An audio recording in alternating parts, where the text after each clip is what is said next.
Assalamu alaikum wa rahmatullahi wa barakatuhu, dear Shaykh. Question, please. Is it fine to read the Quran with translation without wudu? Jazakallahu khair.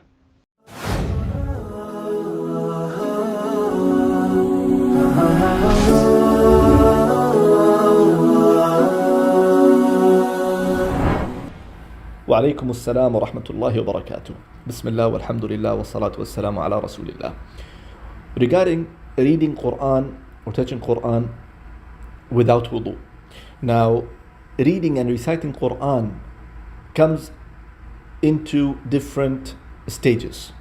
Number one, reciting or reading Quran by heart, or whatever the person memorized from the Quran, he or she reciting it without touching the Quran. This is number one. Number two, touching the Quran by itself, mushaf, which is complete pure mushaf, touching it and reciting it. Then touching a book that contain Quran and tafsir, or Quran or translation. Then the third one, it's the device, that maybe you are holding a device, a tablet or a mobile, and reading Quran from it. So these are the four different things we have. Reciting from your heart, verbally, from your tongue.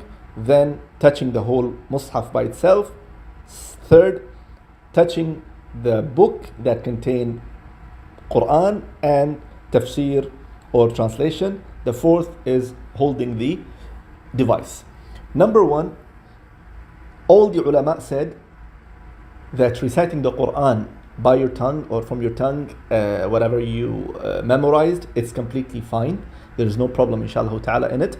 It is highly recommended but not obligatory if you make wudu and then recite. But if you are not in wudu and you would like to recite while you're laying down, while you're driving, while you're walking, that's completely fine, inshallah ta'ala. So we are done with number one. Number two, touching the mushaf itself. Touching the mushaf itself, ijma' al-ulama, means all of the ulama, they said it is highly recommended and it's must to make wudu. And they refer to the ayah that Allah says, لا يمسه إلا المطهرون, only the mutahharun, the purified, touch the Quran. And then there is a hadith of Prophet Muhammad ﷺ, ألا يمس القرآن إلا طاهر, that only the tahir, the one who's purified, should touch the Quran. However, this is also very important to know that the explanation of this ayah, the tafsir of the ayah, لا يمسه إلا المطهرون, some of the ulama said that it refers to the angels. Angels, those who are in the sky and they are taking the Quran from Lawh al-Mahfuz, from the preserved tablet, and they are carrying it and giving it and dealing with it. So this is regarding the touching the mushaf itself. Inshallah, we will talk about it in detail.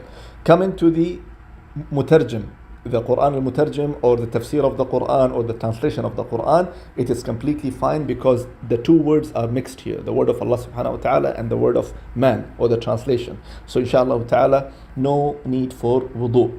Also reading Quran, having the device in your hand or having a tablet or something like that, or a computer, it's also completely fine to recite and read Quran through the device, no problem, inshallah ta'ala.